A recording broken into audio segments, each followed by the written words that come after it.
हाय मित्रांनो, आता एक 22 वर्षाचा मुलगा त्यांनी सुसाईड केलं, फाशी घेतली. तर त्याने आधी पण मित्रांनो हातावरती बिलेटाचं वार केले, पण तो वाचला म्हणजे कसं थोडंसंच फक्त वरती वार केले. पण मित्रांनो हा प्रकार म्हणजे प्रेमाचाच असतो ना. तर मित्रांनो मी तुम्हाला एक सल्ला देतो, जो कोणी प्रेम करत आहे, मुलीसाठी तुम्ही जर आत्महत्या करता, मुलीला काहीच फरक पडत नाही. जर मुलीला इम्प्रेस करायचं असेल मित्रांनो, तर मुलीच्या पाठी नाही आपण लागायचं, मुलींनी आपल्या पाठी लागले पाहिजे.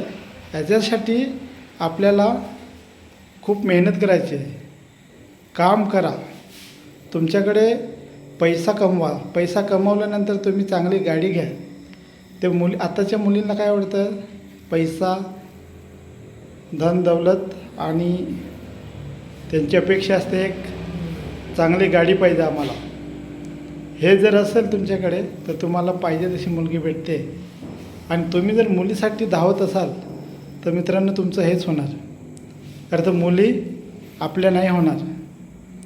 कारण तर आताच्या मुली खूप पोचलेल्या आहेत. सगळ्यात तसे नसतात, पण मित्रांनो मुलीसाठी खरोखर असं सुसाईड करू नका. त्यांना गाडीचा पण फरक पडत नाही.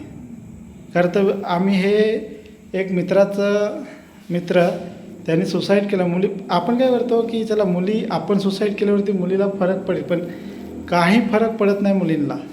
आता मित्राने सुसाईड केलं तर तिच्या जी होती XYZ त्याची, तिला विचारलं साईडच्या मुलींनी, तर बोलतो मला काही फरक नाही पडत.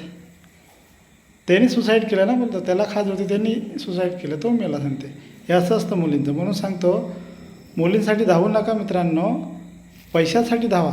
तुमच्याकडे पैसा आला ना तर मुलींची लाईन लागेल, लाईन. चांगल्या मुली तुमच्यावरती इम्प्रेस होतील. बघा, ह्या व्हिडिओमध्ये एवढंच सांगतो, जास्त बोलणार नाही. कारण तर सुसाईड केलेल्या व्यक्तीवरती मला बोलावं वाटत नाही.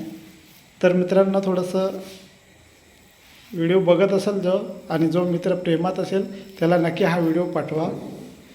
कारण तर मुलीसाठी बर्बाद होऊ नका. आईवडिलांचं एक स्वप्न असतं, ते स्वप्न तोडू नका. कारण तर आईवडील एवढं लहानाचं मोठं करतात, आणि त्या मुलाने तर इकडे त्याच्या हातावरती मॉम डॅड लिहिलं होतं, पण तो दिखावा असेल. आईवडिलांवरती प्रेम करणारा माणूस सुसाईड कधीच करत नाही मित्रांनो. चला तर भेटूया नेक्स्ट व्हिडिओमध्ये.